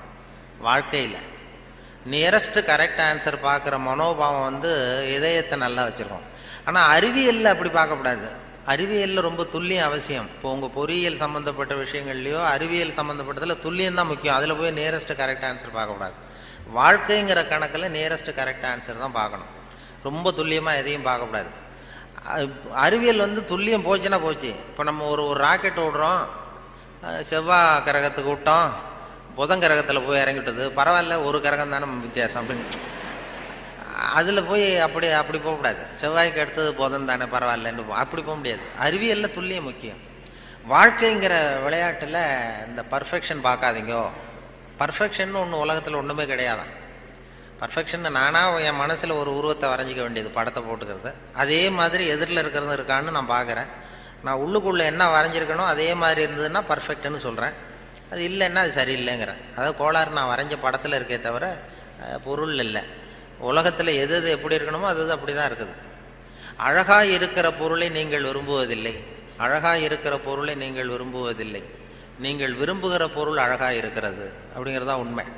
அதனால தான் ஒரு நீக்ரோவுக்கு அவங்க புள்ள வந்து அழகாக இருக்குது, நமக்கு நம்ம பார்வைக்கு வித்தியாசமாக தெரியுது. அதனால் அந்த அழகுங்கிறதெல்லாம் வாழ்க்கைங்கிற கணக்கில் அந்த ரொம்ப துல்லியமெல்லாம் பார்த்து வாழ்க்கையை வீணாக்கி கொள்ளாதீர்கள்னு சொல்லுவாங்க. ஏன்னா மனிதனுக்கு வந்து இன்னும் சரியான விளக்கம் யாருமே கொடுத்ததில்லை. கிரேக்க அறிஞர்கள் தான் பெரிய அந்த வரைவிலக்கணம் வகுக்கிறதுல ரொம்ப கெட்டிக்காரங்களாம். கிரேக்க அறிஞர்கள் ஒவ்வொன்றுக்கும் டெஃபனேஷன் வகுக்கிறதுல. அப்போ ஒரு குரூப் அறிஞர்கள் குழு கூடி உட்காந்து மனிதன் என்பவன் யார், மனிதன் அப்படின்னா அதுக்கு என்ன டெஃபனேஷன், ஒரு வரைவிலக்கணம் வகுக்கணும்னு உட்காந்தாங்களாம். உட்காந்தா எல்லாம் வந்து இப்படி ஒவ்வொரு அறிஞரும் ஒரு யோசனை சொல்லியிருக்கிறார். மனிதன் என்பவன் ஒரு 2 கால் பிராணி அப்படின்னு எழுதிடலாம் சார் அப்படின்னது உடனே எல்லாம் ஏகமனதாக எல்லாம் சரி தான், சரியாக இருக்க விளக்கம். மனிதன் என்பவன் 2 கால் பிராணி, சரியாக இருக்க, ஒத்துக்கலாம்னு போனாங்க. அப்போ திடீர்னு ஒருத்தர் எழுந்திரிச்சு வெளில ஒன்றாராம். போயிட்டு ஒரு திடுக்கிட்டுன்னு வெளில திரும்பி வந்து ஒரு சாக்கில் கொண்டாந்து அப்படி வச்சார் மேஜையில். இந்த சாக்குக்குள்ளே என்ன இருக்குன்னு கேட்டார் தலைவர், கூட்ட தலைவர். உங்கள் வரைவிலக்கணப்படி, உங்கள் டெஃபனேஷன் படி உள்ள ஒரு மனுஷன் இருக்கான், மனிதன் என்பவன் ஒரு 2 கால் பிராணின்னு தானே சொன்னீங்க அப்படின்னு சொல்லி திறந்தா ஒரு கோழி நிற்கிது. ஒரு கோழி, இது 2 கால் பிராணி தானே, அப்போ இதுவும் ஒரு மனுஷன் தானே அப்படின்னானா. ஆகா, நம்ம டெஃபனேஷனில் ஏதோ ஒரு தப்பு, அதில் ஒரு திருத்தம் உண்டு பண்ணணும் அப்படின்னு சொல்லி இன்னொருத்தர் சொல்லியிருக்காரு. நான் அதில் கொஞ்சம் ஒரு கரெக்ஷன் கொடுக்குறேன் சார் அப்படின்னு சொல்லி மனிதன் என்பவன் சிறகுகளற்ற 2 கால் பிராணி அப்படின்னு கொடுத்துருக்கான். உடனே இவன் மறுபடியும் எடுத்துகிட்டு ஓடனான், திரும்பி வந்தான், சாக்கு உள்ள மனுஷன் இருக்கான எடுத்தா அதே கோழி ரெக்கையெல்லாம் பிச்சு விட்டு நிறுத்தி வச்சிருக்கான். உங்கள் டெஃபினேஷன் படி மனுஷன் சிறகுகளற்ற 2 கால் பிராணி அப்படின்னு. அப்புறம் தான் அந்த கிரேக்க அறிஞர்களே சொல்லிட்டாங்களாம், மனிதனுக்கு அதாவது இப்போ ஏதாவது ஒன்றும் முடியலைன்னா இப்போ நம்ம என்ன பண்ணுறோமோ அது மாதிரி அதே முடிவுக்கு வந்தாங்க. அதாவது சபையை ஒத்தி வைக்கப்படுகிறது அப்படின்னு சொல்லிவிட்டு கடைசி வரைக்கும் அது டெஃபினேஷன் கொடுக்கல. மனிதனுக்கு வந்து விஞ்ஞானம் போட்டிருக்கிற வேலை வேறு. விஞ்ஞானம் கெமிஸ்ட்ரி என்ன சொல்லுதுன்னா, ஒரு சராசரி மனுஷ உடம்புல இருக்கிற கால்சியத்தை மட்டும் தனியாக எடுத்தால் ஒரு சின்ன ரூமுக்கு வெள்ளை அடிக்கலாம். ஒரு சராசரி மனுஷ உடம்புல இருக்கிற கொழுப்பை மட்டும் தனியாக எடுத்தால் ஒரு 10 சோப்பு கட்டி தயார் பண்ணலாம். ஒரு சராசரி மனுஷன் உடம்புல இருக்கிற பாஸ்பரஸை மட்டும் தனியாக எடுத்தால் ஒரு 40 நெருப்புக்குச்சி தயார் பண்ணலாம். ஒரு சராசரி மனுஷ உடம்புல இருக்கிற இரும்பு சத்தை மட்டும் தனியாக எடுத்தால் 2 கலாணி 2 செய்யலாம். இவ்வளவுக்கு மொத்தமாக விலை போட்டால் 42 ரூபா 50 காசு. இதுதான் கெமிஸ்ட்ரி நமக்கு போட்டிருக்கிற விலை. ஒரு மனுஷனுக்கு ரசாயன விஞ்ஞானம் போட்டிருக்கிற விலை அவ்வளவுதான். அவன் எப்போ அவன் அவனுடைய வேல்யூ கூடும்னா அவன் எப்படி நடந்துக்கிறாங்கிறத பொறுத்து தான். அதுவும் மனுஷன் உயிரோடு இருக்கிற வரைக்கும் தான் 42-50 காசு. மிருகங்கள் அவனை விட பெருசாக இருக்கு. செத்ததுக்கு அப்புறம் வேல்யூ கூடுது. கடையில் பாருங்கள், உயிர் கோழி 50 ரூபா, உரித்த கோழி 60 ரூபான்னு போட்டுருவோம். செத்ததுக்கு அப்புறம் 10 ரூபா கோழி போடும். மனுஷன் உயிர் மனிதன் 42 ரூபா 50 காசு, செத்த மனிதன் 52 ரூபா 60 காசு. அப்படின்னா நீயே வச்சுக்கடா போடான்ட்டு போடுவான். அது அப்படி எப்படி வாழணுங்கிற அந்த வாழ்க்கை நெறிகள்லாம் பெரியவர்கள் நிறைய பேர் அதை பற்றி இது பண்ணி சொல்கிறாங்க. அதனால தான் அவங்ககிட்டேருந்து கற்றுக்கிட்டு நம்ம நல்ல பழக்க வழக்கங்கள் நம்மக்கிட்ட இருக்கிற அந்த திருக்குறளை பற்றி இப்போ தான் அதை பற்றி நிறைய பேர் பேச ஆரம்பிச்சிருக்கிறாங்க. திருக்குறளுங்கிறது அதனுடைய அருமை பெருமையெல்லாம் எப்படி வந்தது போச்சுன்னு சொல்லி. திருக்குறள்லாம் சின்ன வயசில் நம்ம பாடத்திட்டத்தில் மனப்பாடம் பண்ணது தான். இப்போ அதை பற்றி ஆங்கில மொழிபெயர்ப்புலாம் நிறைய பெருசாக பண்டிதமணி கதிரேசன் செட்டியார் இருந்தார். அவருடைய மகன் கூட இங்கே இருந்தார்ல, தமிழ் துறையில் கதிர் தியாகராஜன். அவங்க அப்பா பண்டிதமணி கதிரேசன் செட்டியார். அவர் திருக்குறளை மனப்பாடம் பண்ணது எப்படின்னா, எதிரில் அவங்க வீட்டு வேலைக்காரனை உட்கார வச்சுக்குவாராம். இவர் உட்காந்துருப்பார். அவருக்கு கால் நடக்க முடியாது, கால் ஊனம். அதனால் எதிரில் வேலைக்காரனை உட்கார வச்சுட்டு அவன் கையில் திருக்குறள் புஸ்தகத்தை கொடுத்துட்றது. இவர் உட்காந்துக்கிட்டு, இந்த இடத்துல நான் முதலாளி கிடையாது, நீ வேலைக்காரன் கிடையாது, நான் திருக்குறளை வரிசையாக சொல்லிட்டு வருவேன், அது சரியாக இருக்கான்னு பார்த்துக்கிட்டே வா, ஏதாவது ஒரு சின்ன தப்பு சொல்லிட்டா கூட நீ என்ன முதலாளின்னு பார்க்காத, எழுந்திரிச்சு என் தலையில் ஓங்கி ஒரு கொட்டு வை அப்படின்னு. சரி முதலாளின்னு வாங்கி வச்சுக்கிட்டான். வாங்கி வச்சுட்டு சொல்லுங்கள் முதலாளின்னு உட்காந்தான். அகர முதல எழுத்தெல்லாம் ஆதி பகவன் முதற்றே உலகு அப்படின்னாரு. உடனே கிடுக்குன்னு கொஞ்சம் இருங்க முதலாளி அப்படின்னு சொல்லி எழுந்திரிச்சு ஓங்கி நங்குன்னு ஓட்டி விட்டான் தலையில். ஏன்டா கூட்டினா, நான் சரியாக தானடா சொன்னேன் அப்படின்னா, இல்லை நீங்கள் சொன்னது தப்பு முதலாளி, அகர முதல எழுத்தெல்லாம்னு நீங்கள் சொன்னீங்க, இந்த புஸ்தகத்தில் அகர முதல வெழுத்தெல்லாம்னு போட்டிருக்கு, அதனால் தப்பு அப்படின்னா. டக்குன்னு இப்போ திருக்குறளை பிடிங்கிட்டாரான். இதே ரீதியில் போனால் நான் 1330 கொட்டு வாங்கணும் உங்ககிட்ட, என் தலை தாங்காது, நான் பார்த்துக்கிறேன் போடான்ட்டாரான். அப்படிலாம் திருக்குறளை படித்து பெரிய இது பண்ணியிருக்கிறாங்க. அவருக்கு கால் ஊனம், பண்டிதன் கதிரேசன் செட்டியாருக்கு. அவருக்கு பாதுகாப்புக்குன்னு ஒருத்தனை வச்சுருந்தாரான், அவனுக்கும் கால் கிடையாது. அப்போ கேட்டிருக்காங்க, ஏங்க ஐயா நீங்கள் தான், உங்களுக்கு தான் கால் நடக்க முடியாது, நடமாட முடியல, கால் ஊனம், உங்களுக்கு பாதுகாப்புக்குன்னு ஒருத்தனை வச்சுருக்கீங்க, அவனுக்கும் கால் விளங்காமல் இருக்கு, கால் சரியில்லையே அப்படின்ட்டு இருக்காங்க. அப்போ அதை நான் அர்த்தத்தோடு தான் வச்சுருக்கேன்னாரான். என்ன அப்படின்னு கேட்டதுக்கு சொல்லியிருக்காரு, எனக்கு ஒரு ஆபத்துன்னு வரும்பொழுது இவன் விட்டுட்டு ஓடி போகாமல் இருக்கணும்ல, அதுக்காக தான் வச்சுருக்கேன் அப்படின்னு சொன்னாரான். அப்படிலாம் அந்த தலைமுறையில் திருக்குறளை பற்றி சொல்லுவாங்க. திருக்குறளை இப்போ பெரிய அதை பற்றி சான் ஸ்னைடர்னு ஒருத்தர், இப்போ அமெரிக்க பேராசிரியர், திருக்குறளை பற்றி 600 பக்கத்துக்கு 600 பக்கம் கற்கும் வழிகள்னு ஒரு புத்தகம் எழுதினாராம். ஹைவே டு லேர்னிங், அது ஒன்று ஹைவே டு லேர்னிங் அப்படிங்கிற புத்தகம் 600 பக்கம், 500 ரூபா விலை. அதாவது கற்கும் வழிகள்னு அமெரிக்காவில் இப்போ பிரபலமாக அந்த புத்தகம் வித்துக்கிட்டு இருக்கு. அதை படிச்சுட்டு நம்ம தமிழ் பேராசிரியர் ஒருத்தர் சொன்னாருங்க, இதுக்கு ஏன் 600 பக்கம் வேஸ்ட், நம்ம திருவள்ளுவர் ஒவ்வொரு வார்த்தையிலே பதில் சொல்லியிருக்காரு அப்படின்னார். கற்கும் வழிகளில் அவர் என்ன பண்ணியிருக்காருன்னா, சாப்டர் படிச்சார். Why we should read, how we should read, what we should read, when we should read அப்படின்னு 4 பிரிவாக பிரிச்சுக்கிட்டு எதை படிக்கணும், எப்படி படிக்கணும், ஏன் படிக்கணும், எப்போ படிக்கணும் அப்படிங்கிற மாதிரி பண்ணியிருக்கிறார்.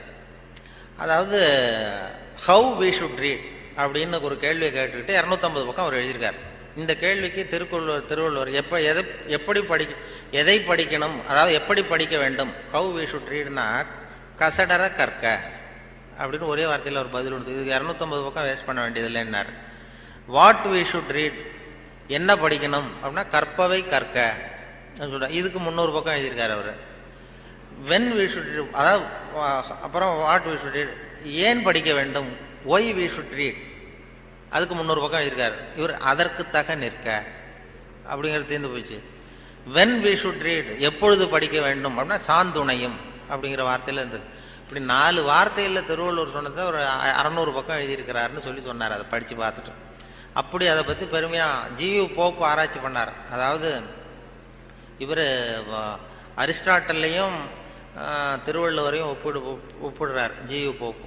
அப்போ என்னென்னா, அரிஸ்டாட்டில் காலத்தில் ஒரு தப்பு பண்ணிட்டா அதே தப்பை திருப்பி பண்ணலாம். இப்போ ஒருத்தர் வலது கையை ஒருத்தன் வெட்டிட்டான்னா திருப்பி அவனுடைய வலது கையை வெட்டலாம்.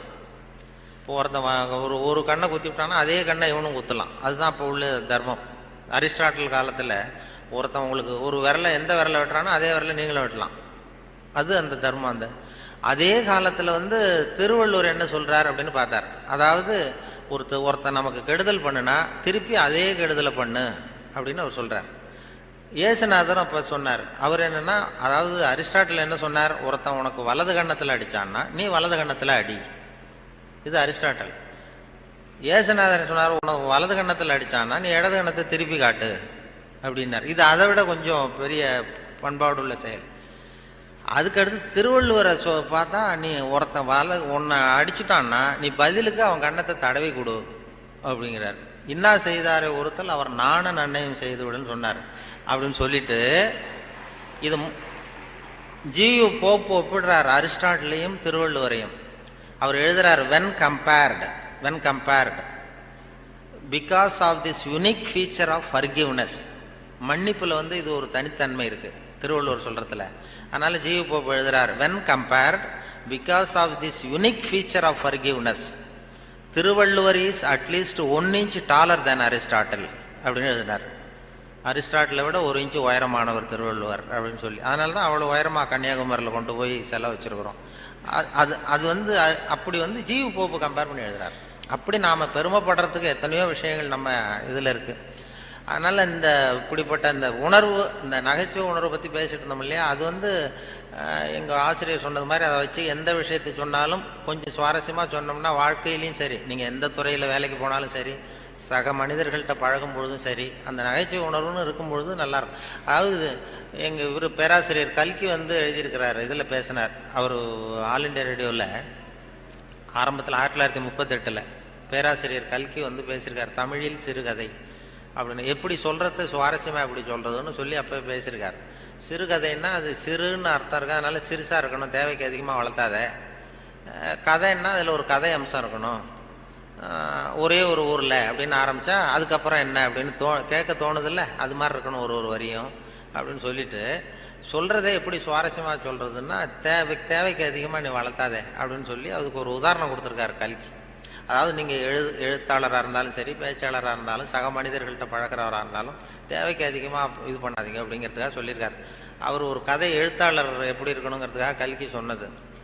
ஒரு நாள் காஞ்சிபுரம் உபய வேதாந்த தேசிக சுவாமிகள் தன் வீட்டு வேலைக்கார குப்பனை கூப்பிட்டு, அடை குப்பா, நீ உடனே ஸ்ரீபெரும்புதூர் ஓடிப்போய் திருவேங்கடாச்சாரியை சந்தித்து திருக்குடந்தையிலே இருந்து இங்கே வந்திருக்கிற திருநாராயண ஐயங்கார் சுவாமிகள் திருக்கோவில் ஆராதனைக்கு திருத்துழாய் எடுத்து திரும்புகையில் திருக்குளத்தில் திருப்பாசி வழுக்கவே திருவடி தவறி விழுந்தார் என்று சொல்லிவிட்டு வா அப்படின்னு எழுதினாராம். சொல்லிவிட்டு, என்னப்பா சொல்லிடுவியா அப்படின்னு கேட்டிருக்காரு. நான் சொல்லிடுறேன் சாமின்னு இருக்கான் குப்பை. எப்போ இன்னொருத்தரை என்கிட்ட சொல்லி காட்டு, என்ன சொல்லுவேன் அப்படின்னு கேட்டாராம். அது என்ன சாமி, கும்மோன் தாசாமி குட்டையில் ஒன்றுதான்னு சொல்லணும், அவ்வளோதானே, நான் சொல்லிட்டு போகிறேன் அப்படின்ட்டான். அப்போ கல்கி சொல்கிறார், சிறுகதையின் இலக்கணம் குப்பனுக்கு புரிந்திருக்கிறது, உபய வேதாந்த தேசிக சுவாமிகளுக்கு புரியவில்லை அப்படின்னு அவர் பேசியிருக்கார். அந்த வானொலி இதில் ஒலிப்பதிவில் கேட்டேன், அது அப்படியே வச்சுருக்காங்க. அப்போ பேசுனதெல்லாம் அப்பப்போ இது பண்ணி வச்சிருக்கிறது. அதே மாதிரி கொத்தமங்கலம் சுப்புன்னு ஒருத்தர் பெரிய பிரபலமான வில்லுப்பாட்டு கலைஞர். அப்புறம் அவர் வந்து காந்தி மகான் கதைன்னு ஒரு வில்லுப்பாட்டு எழுதினார். அப்போ காந்தி மகான் கதை வில்லுப்பாட்டு அவருக்கு வந்து அந்த வில்லுப்பாட்டை கேட்கறதுக்கு ஏகப்பட்ட கூட்டம், எல்லாரும் பெரிய ரசிகர்கள். ஆனால் அதையே புஸ்தகமாக போட்டு விற்றாரு, விற்கல. காந்தி மகான் கதை புஸ்தகமாக போட்டு புத்தகமாக விற்கும்பொழுது யாரும் வாங்கிறதுக்கு ஆள் இல்லை, அவரே வீட்டில் அடிக்க வச்சுருந்தார்.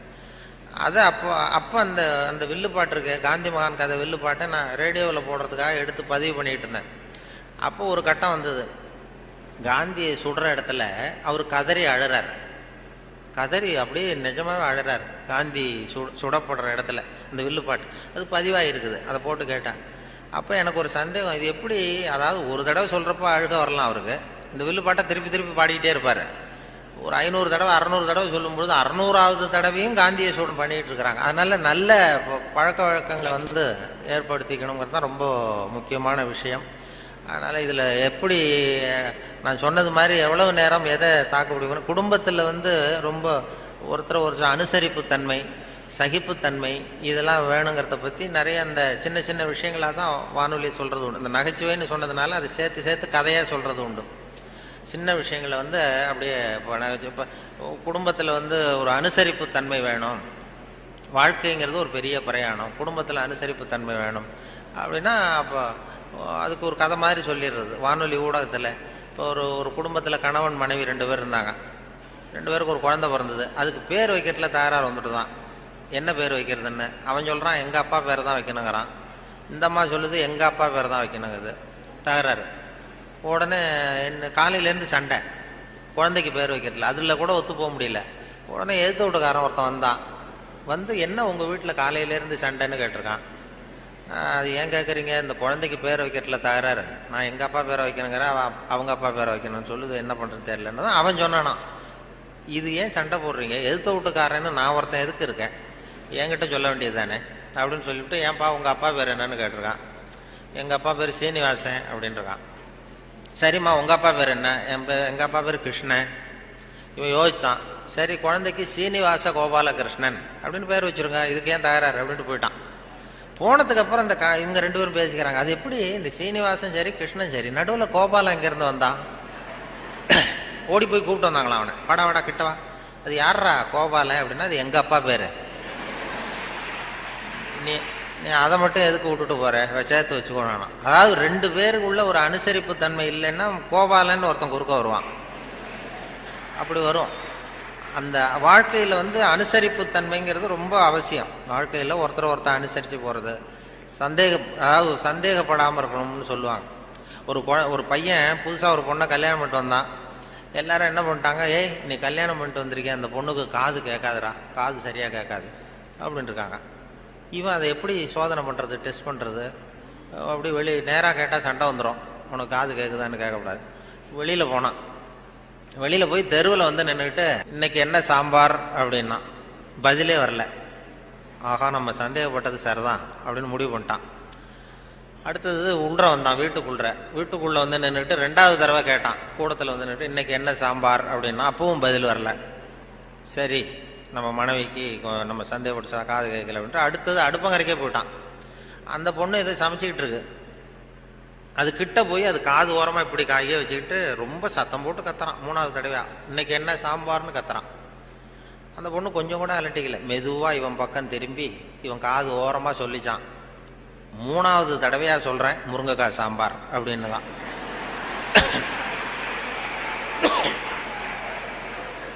இவனுக்கு காது கேட்கல, இவன் அதை போய் குத்துறான். அதான் தன் குற்றம் நீங்கி பிறர் குற்றம் காண்கிற்பின் என் குற்றமாகும் இறைக்குன்னு சொல்லுவாங்க.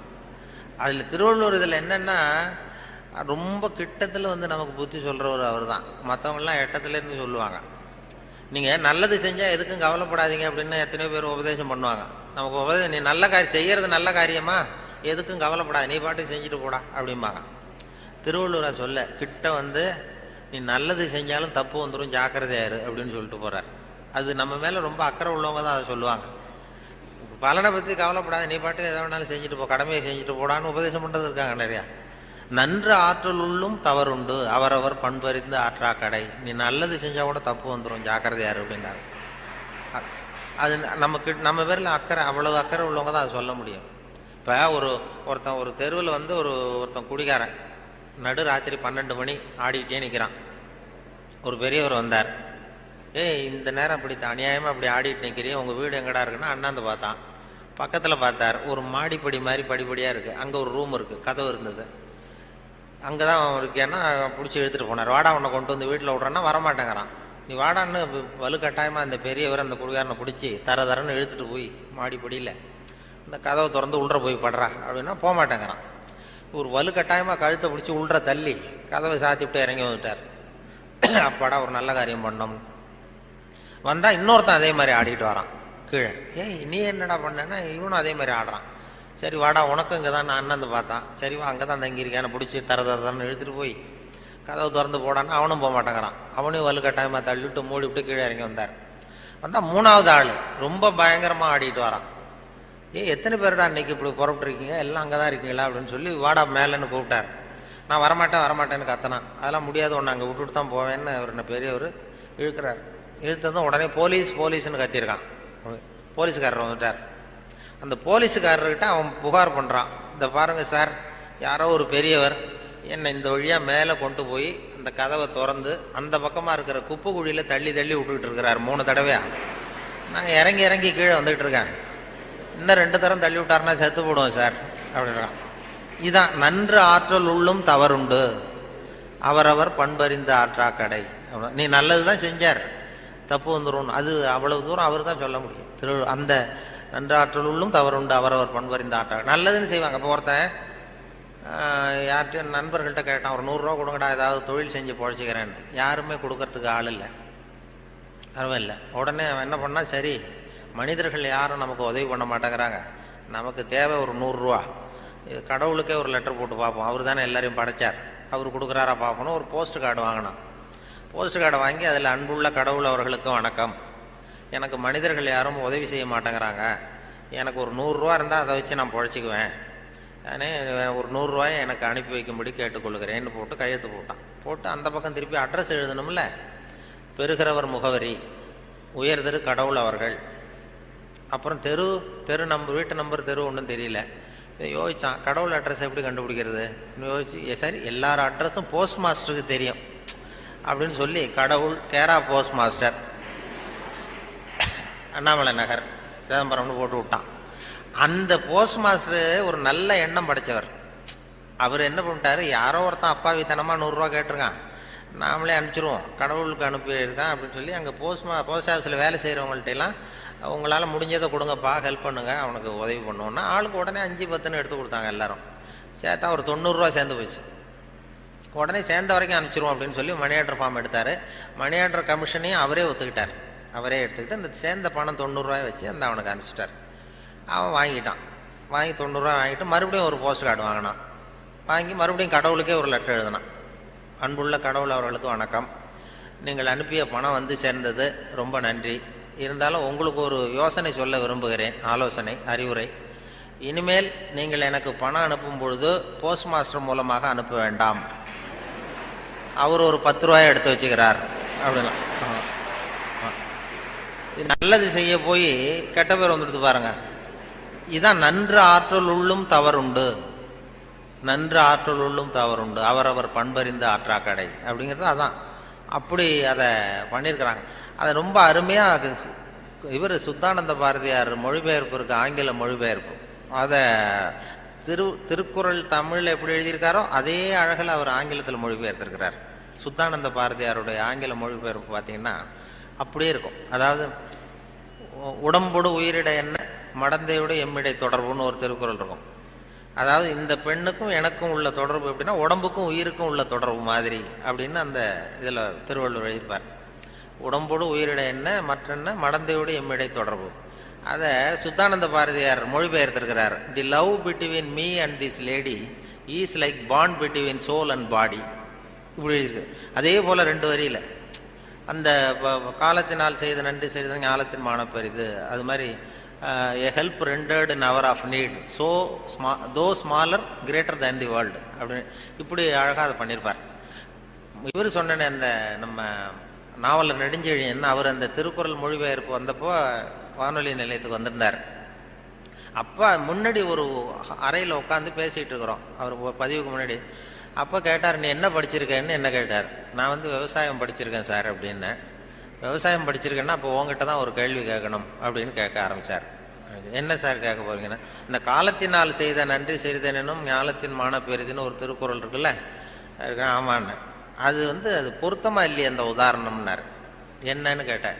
காலத்தினால் செய்த நன்றினா ஒருத்தன் ஒரு அவ தேவைப்படுறப்ப செய்கிற உதவி பூமியை விட பெருசு. ஞாலத்தின் மான பெரிதுன்னா பூமிங்கிறது ஒரு பௌதிக பொருள், அது உருண்டை. உதவிங்கிறது ஒரு செயல். நீ ஒருத்தனுக்கு அந்த நேரம் பார்த்து செய்கிற உதவி வந்து பூமியை விட பெருசுன்னா நீ செய்கிற செயல் உருண்டையாக இருக்கா? அதுக்கும் பூமி உருண்டைக்கும் என்ன சம்பந்தம்? அது பொருத்தமாக இல்லையேன்னு அவர் சொன்னார்.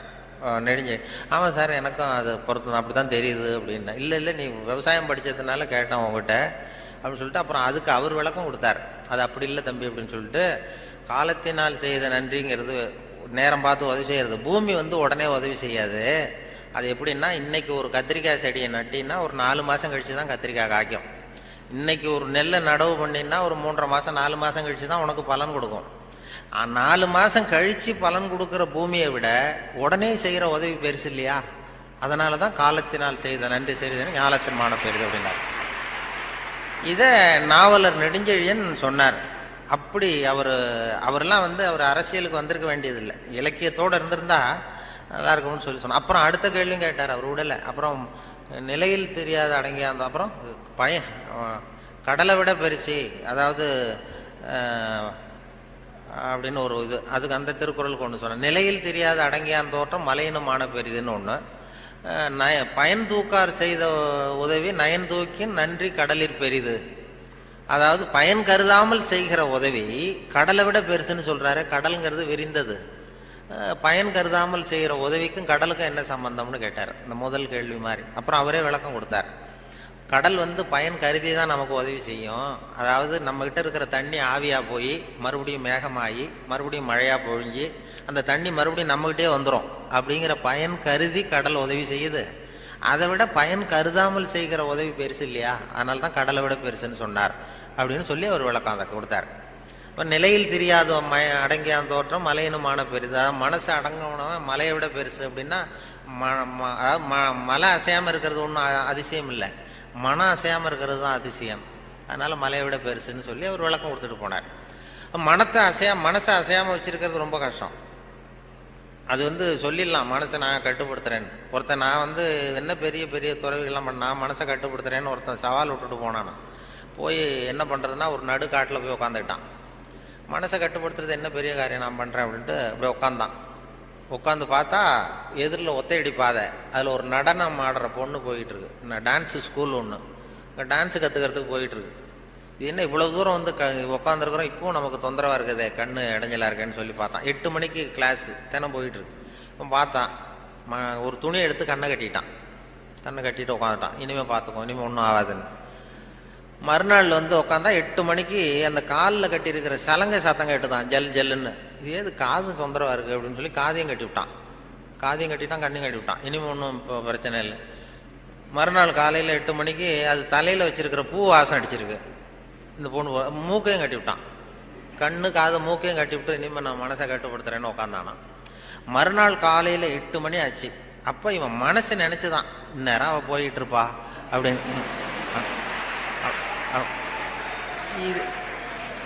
இதை விட அசையாமல் இருந்ததுன்னா அது மலையை விட பெருசு. மனசு நிலையில் தெரியாத அடங்கியான் தோற்றம் மலையினும் மான பெரிதுன்னா அதுதான். மலை அசையாமல் இருக்கிறது ஒன்றும் பெரிய ஆச்சரியம் இல்லை, மனசு அசையாமல் இருந்ததுன்னா அது பெரிய அதிசயம் அப்படின்னு சொல்லி அதுக்கு விளக்கம் அவர்கள் கொடுத்துக்கிட்டு இருந்தாங்க. அப்படி அதை பற்றி நிறைய பண்ணுறாங்க. அதனால் நமக்கு உங்களுடைய எவ்வளவு நேரம் ஆச்சுன்னு தெரியல, எப்போ முடிக்கிறதுன்னு தெரியல.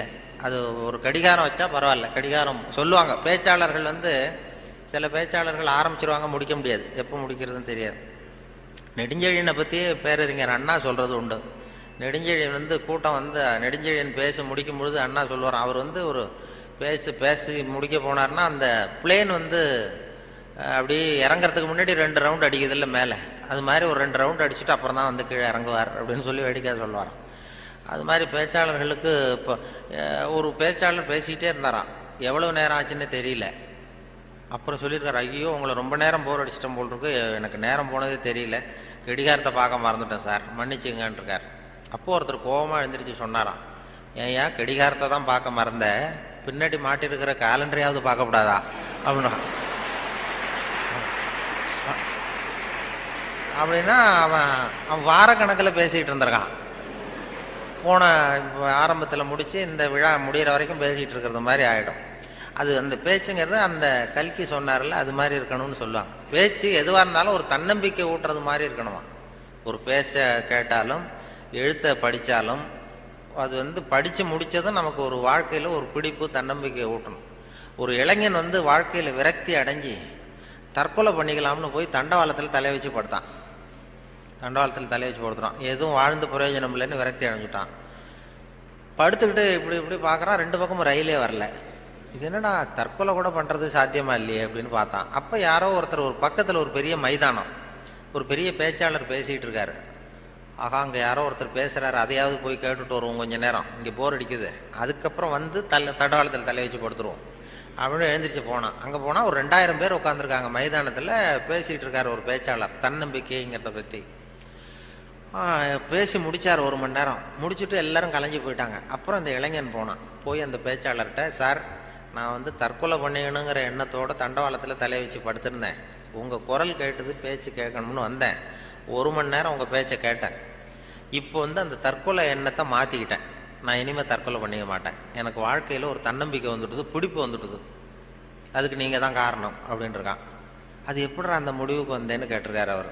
ஒன்றும் இல்லை சார், இப்போ உங்கள் பேச்சு எவ்வளோ பேர் கேட்டாங்க இந்த கூட்டத்தில் அப்படின்னா ஒரு 2000 பேர் கேட்டிருப்பாங்க அப்படின்னாரான் பேச்சாளர். அப்போ அந்த இளைஞன் சொன்னானா, ஏன் சார் ஒரு 2000 பேரை ஒரே நேரத்தில் சாகடிக்கிற நீ உயிரோடு இருக்கிறப்போ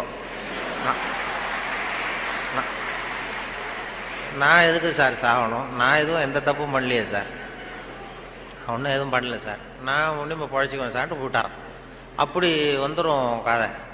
அப்படி பேச்சாளர்கள்ங்கிறது அந்த ஏன்னா ஒரு சகிப்புத்தன்மை. ஒரு பேச்சாளர் என்ன பண்ணார் தெரியுமா, வேகமாக போயிருக்காரு, அவசரமாக கூட்டத்தில் பேசணும்னு போயிருக்காரு. ஒரு காட்டு வழியாக போகும்போது சிங்கம் எதிரில் நின்று தான் வழி மறிச்சிருக்கு. ஏன் என் நிற்கிற அப்படின்னா, எனக்கு பசிக்குது, உன்னை சாப்பிட போகிறேன்னு தான் சிங்கம்.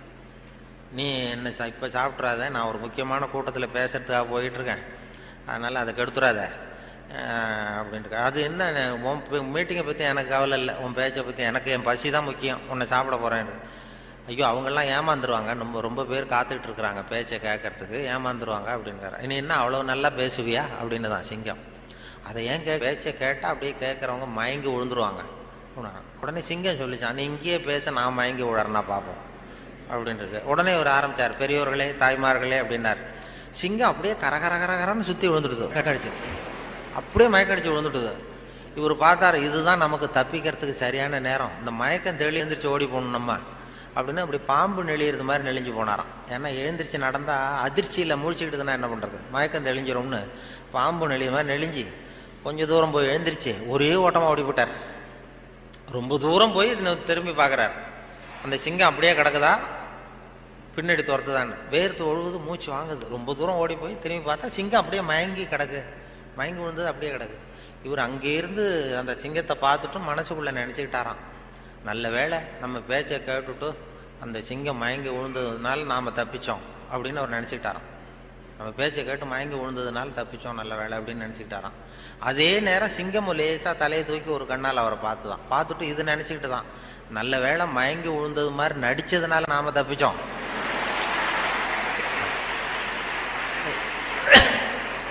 இல்லைன்னா அவன் பேசியே கொண்டிருப்பான் நம்மளை அப்படின்னு அது நினச்சிதான்.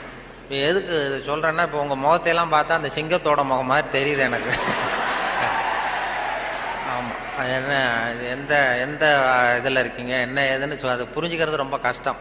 ஆனால் இது மாதிரி நேரத்தில் நல்ல பழக்க வழக்கங்களை வளர்த்தலாம். சகிப்புத்தன்மைங்கிறது ஒரு பெரிய முக்கியம். இன்டர்நேஷ்னல் இயர் ஆஃப் டாலரன்ஸ்னு கொண்டாடினாங்க. சர்வதேச சகிப்புத்தன்மை ஆண்டுன்னு 1995 இன்டர்நேஷ்னல் இயர் ஆஃப் டாலரன்ஸ், சர்வதேச சகிப்புத்தன்மை ஆண்டு. எதுக்கு சொல்கிறேன்னா, இது மாதிரி சந்தர்ப்பத்தில் நீங்கள் உங்களுக்கு பிடிக்கல ஒரு சகிப்புத்தன்மைன்னு ஒன்று எவ்வளோ நேரம் தாக்கு பிடிக்க முடியும் அப்படிங்கிறதெல்லாம் பண்ணிக்கலாம். அதனால் அது மாதிரி உங்களுடைய உங்களுடைய சகிப்புத்தன்மை நல்லாவே இருக்குதுன்னு நினைக்கிறேன். ஏன்னா இது வரைக்கும் யாரும் கலைஞ்சி போகல, அதனால் எல்லாத்தையும் தாக்கு பிடிச்சி உட்காந்துருக்குறீங்க. அதனால் உங்களை எல்லாம் இது மாதிரி ஒரு நல்ல சந்தர்ப்பத்தில் சந்தித்ததில் எனக்கு ரொம்ப மகிழ்ச்சி. ஏன்னா ஒரு பெரிய நிறுவனம்